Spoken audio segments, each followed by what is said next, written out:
Hello बच्चों, सभी को Radhe Radhe. Riddhi Siddhi physics coaching classes में आपका बहुत बहुत स्वागत है। और आज के सेशन में हम बात करेंगे गोलीय पृष्ठ से अपवर्तन का समीकरण। चाहे वो गोलीय पृष्ठ अवतल हो, चाहे उत्तल हो, यानी कॉनकेव हो या कॉन्वेक्स हो, उसके लिए रिफ्लेक्टिंग इक्वेशन हम आज डिराइव करने जा रहे हैं। तो जिन विद्यार्थियों ने पुराने वीडियो नहीं देखे हैं वो जाकर देख ले। सब्सक्राइब नहीं किया कीजिए, बेल आइकन दबा दीजिए ताकि आपको अपडेट की जानकारी मिलती रहे। आइए स्टार्ट करते हैं। बोर्ड एग्जाम के हिसाब से बहुत ही इंपॉर्टेंट क्वेश्चन है, ठीक है। कि किसी गोलीय पृष्ठ के लिए अपवर्तन का सूत्र स्थापित कीजिए या फिर किसी गोलीय पृष्ठ के लिए सिद्ध कीजिए और वो आपका अपवर्तन का इक्वेशन सिद्ध करने के लिए दे देगा, ठीक। तो आइए स्टार्ट करते हैं। और सबसे पहले हम बनाते हैं एक किरण चित्र। किरण चित्र को आप ध्यान से, रे डायग्राम को आप ध्यान से देखिएगा। यहां पर हमने एक गोलीय पृष्ठ ले लिया। तो ये आपका एक गोलीय पृष्ठ हो गया जिसका नाम दे दिया हमने XY। इस गोलीय पृष्ठ के एक और विरल माध्यम ले लिया। कौन सा माध्यम ले लिया बेटा? विरल ले लिया, जिसका अपवर्तनांक कितना n है। और दूसरी ओर हमने सघन माध्यम ले लिया जिसका अपवर्तनांक कितना है n2। यहां इसका मुख्य अक्ष हो गया। इस वाले पॉइंट पर हमने नाम दे दिया, इसका ध्रुव हो गया P। और इसके मुख्य अक्ष पर हमने एक बिंब रख दिया, बिंब का नाम दिया हमने O। ठीक है। अब इसके बाद सबसे पहले हम क्या करेंगे, एक अभिलंब की स्थापना करेंगे। तो अभिलंब को मैंने पिछले वीडियो में भी बताया था कि जो गोलीय पृष्ठ होते हैं उनके लिए अभिलंब हमेशा वक्रता केंद्र से खींचा जाता है। तो यहाँ पर हम एक वक्रता केंद्र ले लेते हैं। तो यहाँ पर हमने ले लिया वक्रता केंद्र, जिसको मैं काय से रिप्रेजेंट कर रहा हूँ, C से। और C से हमने एक खींच दिया यहाँ पर अभिलंब। तो ये हो गया आपका अभिलंब। तो जो C है और इस वाले पॉइंट को नाम दे दिया मैंने M। क्या नाम दिया? M। CM जो है वो पृष्ठ पर क्या है? अभिलंब। और ध्यान रखिएगा, अभिलंब गोलीय पृष्ठ में अभिलंब हमेशा कहां से खींचा जाता है? वक्रता केंद्र से। तो वक्रता केंद्र से पृष्ठ पर ये हमने क्या खींच दिया? अभिलंब को खींच दिया, यानी CM क्या हो गया? अभिलंब हो गया। अब इस बिंब से प्रकाश की पहली किरण पृष्ठ के अभिलंबवत आपतित हुई। तो जब भी कोई प्रकाश किरण पृष्ठ के अभिलंबवत आपतित होती है तो वो बिना विचलित हुए सीधी चली जाएगी। तो ये सीधी निकल गई। दूसरी प्रकाश किरण हमने बिंदु M पर आपतित करी। तो ये हमने किरण की दिशा को दर्शा दिया। और चूंकि अब ये यहां से विरल से कहां जाएगी? सघन में जाएगी। तो मैंने आपको ट्रिक बताया था, अगर संविदा है सघन से विरल में जा रही तो अभिलंब से क्या होगी? दूर हटेगी। लेकिन ये तो विरल से सघन में जा रही तो अभिलंब की ओर झुकेगी। तो वैसे तो जाना इसको सीधा था, लेकिन अपवर्तन होने के कारण, रिफ्लेक्शन होने के कारण यह इस नॉर्मल की ओर क्या हो जाएगी? बेंड हो जाएगी, झुक जाएगी। और झुकते हुए ये यहां से ऐसे चली जाएगी। और ये आपकी प्रकाश किरण होगी, ठीक। अपवर्तित, ये हो गई आपतित, और ये हो गई अपवर्तित। ये हो गई आपतित और ये हो गई अपवर्तित। दोनों अपवर्तित प्रकाश किरण जहां पर भी एक दूसरे को स्पर्श करेगी, प्रतिच्छेद करेगी, वहां पर O का एक इमेज फॉर्मेशन होगा, जिसको हम काय से दर्शा रहे हैं, I से। यानी वहां पर एक प्रतिबिंब I बनेगा, ठीक। अब इस बिंदु P से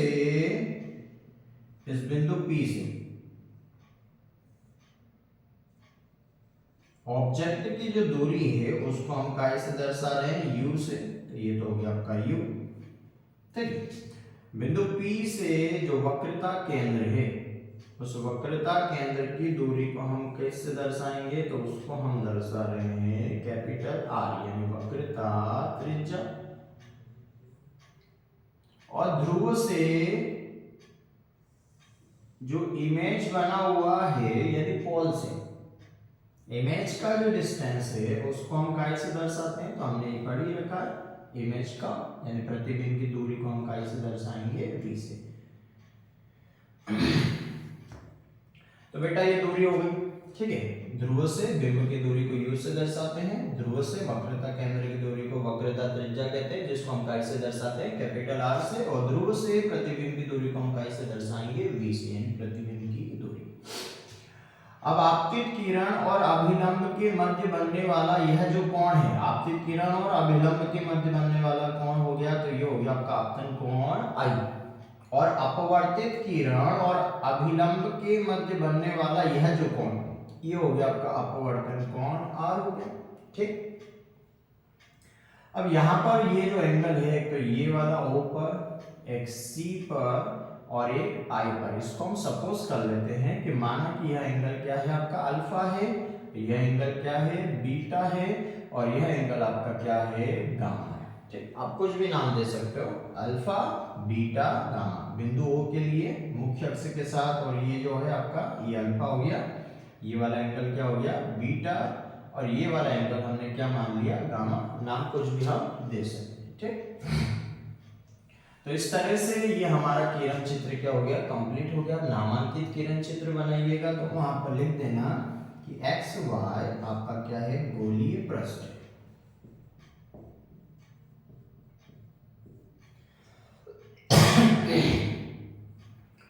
इसके बाद और क्या है, जहां पर P क्या है ध्रुव हो गया, O क्या हो गया बिंब हो गया, ठीक है। C क्या हो गया वक्रता केंद्र हो गया, तो वक्रता केंद्र लिख दो। I क्या हो गया उसका प्रतिबिंब हो गया, तो प्रतिबिंब हो गया भैया। उसके बाद फिर जो आपका CM है, CM वो पृष्ठ पर क्या हो गया अभिलंब हो गया, पृष्ठ पर अभिलंब,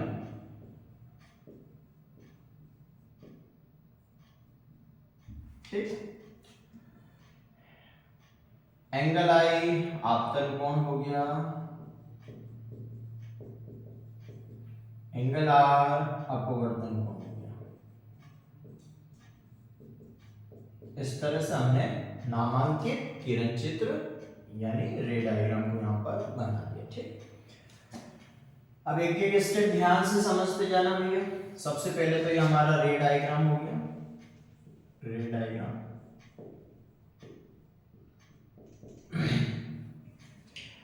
अब अगले स्टेप में हम क्या करेंगे, सबसे पहले हम लगाएंगे स्नेल्स लॉ, और स्नेल का नियम अपवर्तन का दूसरा नियम है, और यह नियम कहता है कि आपतन कोण की जा, तो भैया आपतन कोण की जा, तो यहाँ पर हमने लिख दिया स्नेल के नियम से,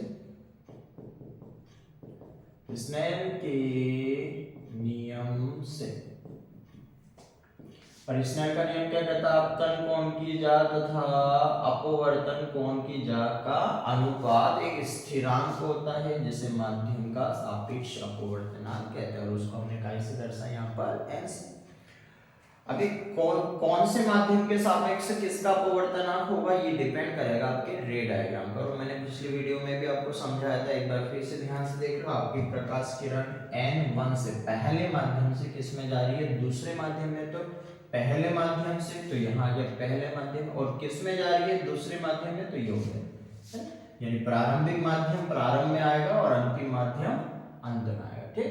तो हो जाएगा। इसी को हम अनुपात में कैसे लिख सकते हैं, n/1, इसी को हम कैसे लिख सकते हैं n2/n1, और पढ़ने का तरीका क्या है, पहले माध्यम के सापेक्ष दूसरे माध्यम का अपवर्तन, और चूंकि पहला माध्यम क्या है विरल, दूसरा कैसा है सघन, ठीक है। तो यानी विरल माध्यम के सापेक्ष सघन माध्यम का क्या हो गया अपवर्तनांक हो गया। अब देखो मैंने बताया था कि अगर ये जो I और R होते हैं ये अति अल्प है, ठीक है, यानी 8 डिग्री 10 डिग्री के लगभग है, तो अगर एंगल I तथा एंगल R अति अल्प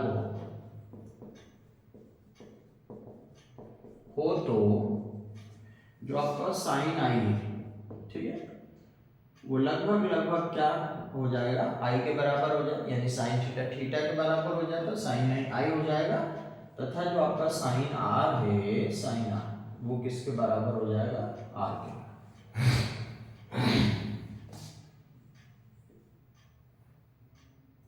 ठीक। अब इसके बाद बराबर लगा देंगे आर के, यानी जहां साइन आई है वहां आई रखेंगे, जहां साइन आर है वहां क्या रखेंगे, आर रखेंगे, लेकिन का जब एंगल आई और एंगल आर, ठीक है। यहाँ हम क्या मान के चल रहे हैं, एंगल आई और एंगल आर जो है आपका वो बहुत ही कम है, इसलिए साइन आई की जगह हमने क्या रख दिया, आई, और साइन आर की जगह हमने क्या रख दिया, आर। और इसमें क्या रेशो है, n2 अपॉन में n1, गुणा कर लो, तिर्यक गुणा कर लो, n1 का i के साथ करेंगे तो i n1 हो जाएगा, और ये आपका हो जाएगा r n2, समीकरण नंबर है। पहला इक्वेशन स्नेल्स लॉ से हम प्राप्त करेंगे, स्नेल का नियम लगाया, ठीक है, 1 से 2 में जा रहा प्रकाश किरण, तो उसको रेशो में लिख दिया, और i और r अति अल्प है, तो अति अल्प होने के कारण sin i को हम i लिख देंगे, sin r को हम क्या लिख देंगे, r लिख देंगे, और इसी तरह से यहाँ पर i और r आएगा, इसका तिर्यक मल्टीप्लाई कर लीजिएगा n1i, और ये हो जाएगा आपका r n2, समीकरण नंबर 1। अगला जो हमारा काम रहेगा वो रहेगा किरण चित्र की सहायता से हमको एक तो एंगल आई निकालना और एक और क्या निकालना, एंगल आर निकालना, ठीक है। तो यहां तक हो गया, ठीक, मैं इसको साफ कर देता हूं, ठीक।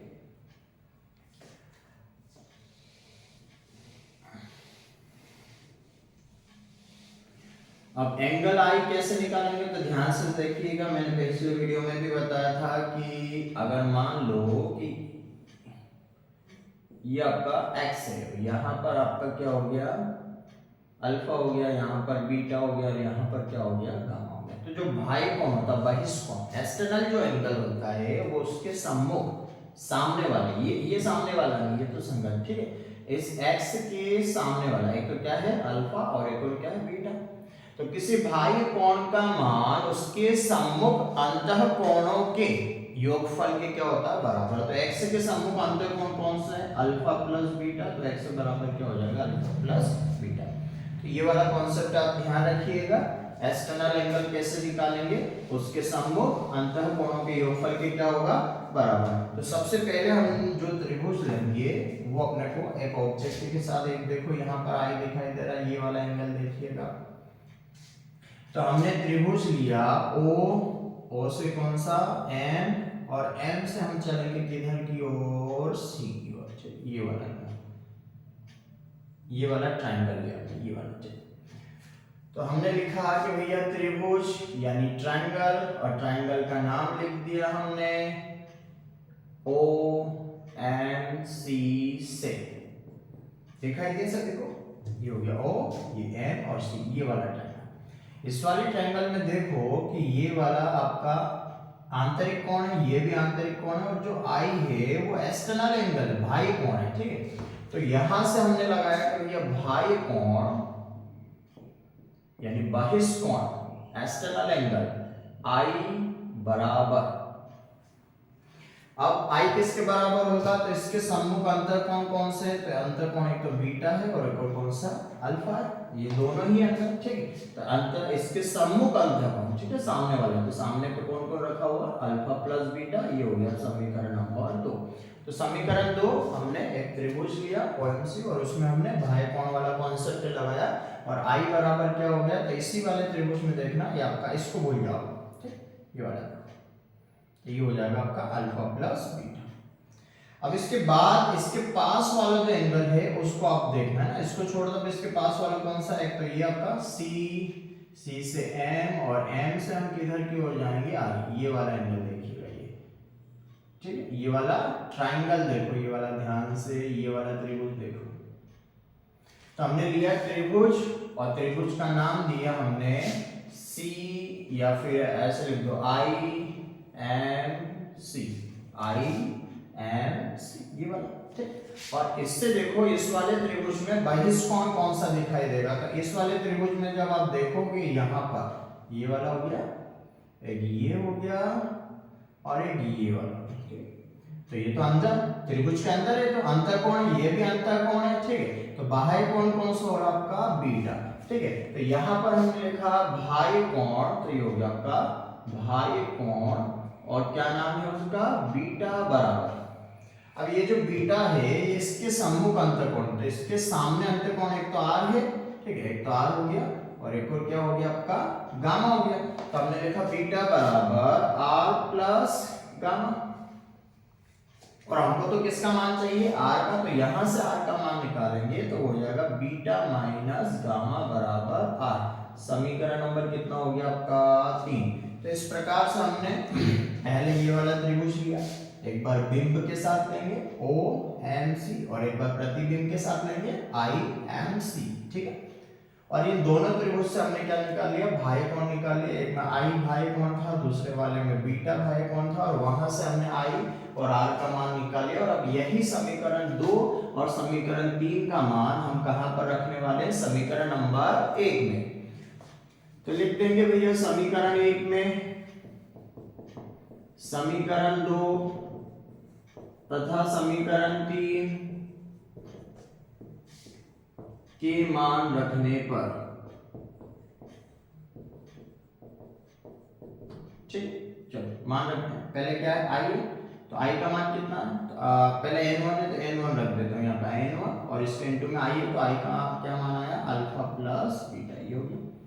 फिर बराबर फिर क्या n2 तो n2, और फिर क्या है इनटू में r, तो r क्या निकाला आपने बीटा माइनस गामा, ये हो गया भैया, ठीक है। ये समीकरण 1 में आई का और आर का मान रख दिया। तो इस प्रकार से हमारे पास ये वाला इक्वेशन आ गया जो हमारे लिए समीकरण नंबर किसका काम करेगा 4 का काम, ठीक।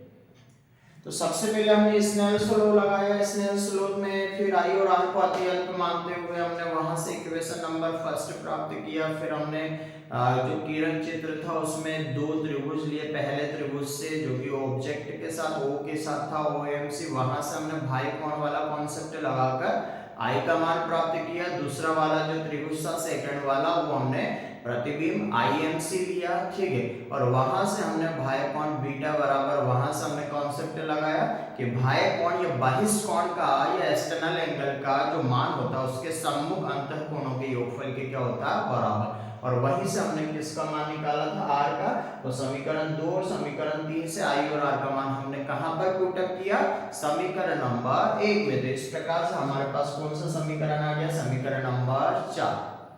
अब बात करेंगे हम अल्फा बीटा और गामा, जो हमने एंगल सपोज किया था, यहाँ पर आपका अल्फा माना था हमने, यहाँ पर बीटा माना था, यहाँ पर गामा, आप कहीं पर कुछ भी एंगल मान सकते हो, ठीक है। तो अब अपने को अल्फा बीटा और गामा का मान निकालना है। अब देखो बेटा एक सूत्र होता है कोण बराबर चाप बटे त्रिज्या, ठीक। तो जो आपका अल्फा है वो कोण है, जो आपका बीटा है वो कोण है, ठीक, और जो आपका गामा है वो भी क्या है कोण है। तो कोण बराबर चाप, तो देखो इन तीनों के लिए जो चाप होगा, ठीक, जैसे अल्फा है तो अल्फा के लिए जो चाप होगा वो आपका P से M के बराबर होगा, PM होगा। जो बीटा है उसके लिए जो चाप होगा वो आपका क्या होगा PM होगा, और जो आपका गामा है उसके लिए भी चाप क्या होगा PM होगा। तो तीनों के लिए जो चाप है वो सेम रहेगा। इसको अदर मेथड से भी हम कर सकते हैं, यहाँ से लंब डाल के tan थीटा से भी निकाल सकते हैं, लेकिन उसमें थोड़ा सा लेंथी हो जाएगा, डिफिकल्ट हो जाएगा। तो अब यही वाला कॉन्सेप्ट लगा लेना, यहाँ पर ये मत सोचना कि ये जो चाप है ये तो उल्टा चाप आपको दिखाई दे रहा है, ये ऐसे दिखाई दे रहा है, तो ये कैसा चाप हुआ, ठीक। अभी यहाँ पे आप सपोज करके चलेंगे, ठीक, कि ये आपका क्या हो गया चाप हो गया, अल्फा के लिए PM चाप हो गया, बीटा के लिए भी PM चाप रहेगा और गामा के लिए भी PM। तो तीनों कोणों के लिए चाप सेम है, और वो क्या है PM PM, और वो हो गया आपका PM। अपॉन में चाप बटे में क्या चाहिए त्रिज्या। अब त्रिज्या देखो अल्फा कहां पर बन रहा O पर, तो P से O, ये इसकी त्रिज्या हो गई, तो P से O क्या हो गया अल्फा के लिए ये वाली त्रिज्या हो गई, ये त्रिज्या। बीटा के लिए तो बीटा कहां बन रहा है यहाँ, तो ये हो गया P से C, ठीक है, यानी ये इसकी क्या हो गई त्रिज्या हो गई। और I कहां बन रहा है गामा यहाँ बन रहा है, तो ये आपका P से कहां तक का रहेगा I तक का। तो P से O अल्फा के लिए त्रिज्या हो गई, P से C बीटा के लिए त्रिज्या हो गई, और P से I गामा के लिए किसका काम करेगा ये त्रिज्या का काम करेगा, P से क्या हो गया I। इस प्रकार से कोण बराबर चाप बटे त्रिज्या वाला हमने सूत्र लगाया, चाप सभी के लिए, तीनों एंगल के लिए, अल्फा बीटा गामा के लिए सेम रहेगा। त्रिज्या अल्फा के लिए P से O तक त्रिज्या रहेगी, बीटा की त्रिज्या P से C तक रहेगी और गामा की P से I तक। ठीक, अब ये तीनों अल्फा बीटा और गामा के मान हमको कहां पर रखना है? समीकरण नंबर 4 में। तो आइए समीकरण 4 में हम अल्फा बीटा गामा के मान रखते हैं। समीकरण 4 में अल्फा बीटा तथा गामा के मान रखने पर, ठीक है, ऐसे लिख देना। अब क्या प्राप्त होगा वो इक्वेशन में लिख रहा हूं। ठीक, तो n1 तो ये हो गया आपका n1। अल्फा क्या है भैया? तो अल्फा है आपके पास Pn, अल्फा है आपके पास Pn अपॉन में क्या हो गया? PO, फिर प्लस है तो प्लस, फिर बीटा है तो बीटा देखो क्या है?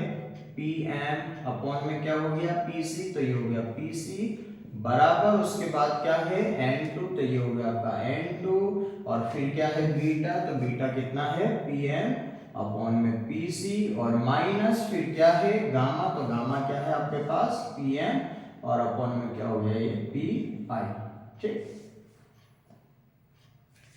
अब मान रखने के बाद हम यहां से इन दोनों पदों में से Pn क्या लेंगे? कॉमन लेंगे, तो ये आ जाएगा आपका 1 upon PO plus 1 upon PC और Pm हमने क्या ले लिया? दोनों पदों में से कॉमन ले लिया। इन दोनों में से क्या कॉमन आ सकता है? Pm कॉमन आएगा, तो यहाँ Pm हमने कॉमन लेके ये लिख दिया N2 और ये आ गया 1 upon PC minus 1 upon Pi।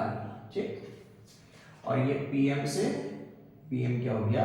Cancel. ठीक है, तो चाप का काम तो हो गया यहाँ पे समान। अब क्या करेंगे? अब मान रखना अपने को P से O तक का डिस्टेंस कितना है, P से C तक का कितना है, P से I तक का कितना है, लेकिन साइन कन्वेंशन का आपको ध्यान रखना है, चिन्ह परिपाटी आपको याद होना चाहिए। ठीक, प्रकाश किरण की विपरीत दिशा में मापी गई दूरी आपने को कैसे लेना? नेगेटिव लेना। प्रकाश किरण की ही दिशा में मापी गई दूरी कैसी रहेगी? पॉजिटिव। आइए देखते हैं यहाँ पे कि आपके प्रकाश की जो किरण है वो लेफ्ट से किधर की ओर जा रही है? राइट की ओर। अब देखो हम दूरी को हमेशा किससे कहां से नापेंगे? ध्रुव से। तो मैंने कहा P से O, तो P से O, तो P से O तो इधर है और आपकी प्रकाश किरण इधर जा रही है, तो प्रकाश किरण की विपरीत दिशा में मापी गई दूरियां कैसी होगी? नेगेटिव। तो ये तो हो गया आपका U का में आएगा माइनस में। इसी के साथ देखो आप P से C, तो P से C इधर नापोगे, प्रकाश किरण भी इधर जा रही है, तो प्रकाश किरण की ही दिशा में मापी गई दूरियां कैसी होती है? धनात्मक। ठीक है, तो ये R आपका पॉजिटिव आएगा और P से I भी आपका जो V है वो भी आपका कैसा आएगा? पॉजिटिव। मतलब R पॉजिटिव V पॉजिटिव। क्यों? क्योंकि प्रकाश किरण की ही दिशा में है और जो आपका U है ऑब्जेक्ट है वो प्रकाश किरण के विपरीत दिशा में उसकी दूरी को मापेंगे। ठीक, तो इस वजह से वो कायम आएगा नेगेटिव में। तो यहां हमने लिखा, यहां P से O क्या रहेगा भैया? माइनस U रहेगा। P से C क्या रहेगा? P से C आपका प्लस का R रहेगा और P से I कितना डिस्टेंस है? प्लस का V। और ये तीनों मान उठा के हमको ऊपर वाले समीकरण में रखना। आइए रखते हैं इसको। N1 1 अपॉन PO, तो PO कितना? माइनस U, तो माइनस हो गया, ये आपका आएगा प्लस 1 अपॉन PC, तो P से C तक का प्लस R है तो ये प्लस R रख दिया। इधर आपका क्या बचा भैया? N2 और इधर क्या आएगा? 1 अपॉन PC कितना है? प्लस R और ये आपका माइनस और 1 अपॉन उसके बाद PI क्या है? V, तो ये हो गया आपका V। ठीक, N1 का ब्रैकेट ओपन करके मल्टीप्लाई कर लो तो ये हो जाएगा माइनस N1 अपॉन U और ये हो जाएगा प्लस का N1 अपॉन R बराबर में N2 अपॉन R और ये हो जाएगा माइनस का N2 अपॉन में V।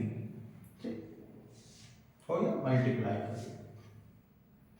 अब R वाले जो पद है उनको एक तरफ कर लो आप। ठीक है, R वाली राशि को एक तरफ कर लो ताकि उसका LCM ले लें अपन। ठीक, तो R वाली राशि को एक तरफ करने के लिए हम क्या करेंगे कि एक काम करते हैं, ये वाला जो पद है आपका, ठीक, इसको इधर ले आओ और N1 अपन R को उधर ले जाओ, तो इसको इधर लेके आएंगे ये वाला पद ये वाला पद पक्षांतर करो, n2 अपॉन v माइनस का इधर आएगा तो काय का आ गया, तो n2 अपॉन v काय का हो गया प्लस का, और ये आपका माइनस का ऑलरेडी क्या रखा हुआ है n1 अपॉन u, और n1 अपॉन r को आप उधर ले जाओ, ठीक, इसको तो इधर लिया, इसको उधर ले जाओ, n1 अपॉन r को उधर ले जाएंगे तो उधर पहले से क्या रखा हुआ, n2 अपॉन r रखा हुआ, इसको उधर लेके जाएंगे क्योंकि ये प्लस का है तो ये काय का हो जाएगा माइनस का, n1 अपॉन में क्या हो गया r हो गया।